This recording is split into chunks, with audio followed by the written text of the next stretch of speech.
Mumbai Pune expressway पर शनिवार दोपहर हुआ भीषण हादसा। एक बेकाबू कंटेनर ट्रक ने 15 से 20 वाहनों को जोरदार टक्कर मार दी।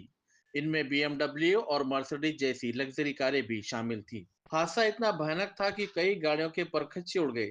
चीख पुकार के बीच मौके पर पहुंची पुलिस और रेस्क्यू टीम ने घायलों को बाहर निकाला और अस्पताल में भर्ती कराया। इस हादसे में 19 लोग घायल हुए और एक महिला की दर्दनाक मौत हो गई।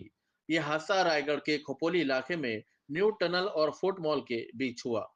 जानकारी के मुताबिक कंटेनर के ब्रेक फेल हो गए थे, जिसके चलते वो तेज रफ्तार में कई गाड़ियों को कुचलता चला गया। पुलिस ने ट्रक ड्राइवर को हिरासत में लिया है। मेडिकल रिपोर्ट में पुष्टि हुई कि उसने शराब नहीं पी रखी थी। मामला दर्ज कर लिया गया है और आगे की कार्रवाई जारी है। हादसे के कारण एक्सप्रेसवे पर कई किलोमीटर लंबा ट्रैफिक जाम लग गया। लोगों से अपील है, ट्रैफिक नियमों का पालन करें और सुरक्षित चले।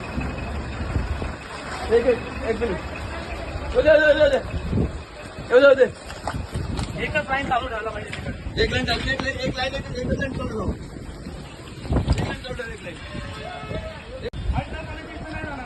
बघ नाही नाही कसं निघेल का बघ ते तिकडून घुसवलाय ते इथून नको तिकडूनच जाऊ दे हा चाल ना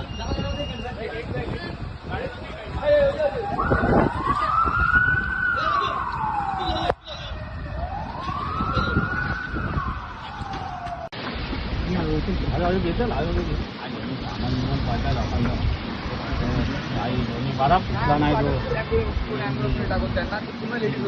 तो पाठवले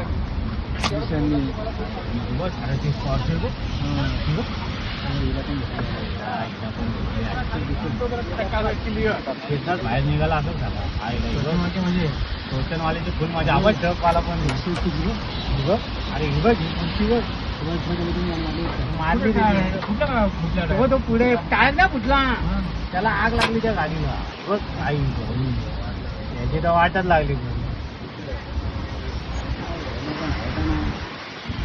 हेलिकॉप्टरवाला पेशंट एमजीएमला शिफ्ट केलं जातं.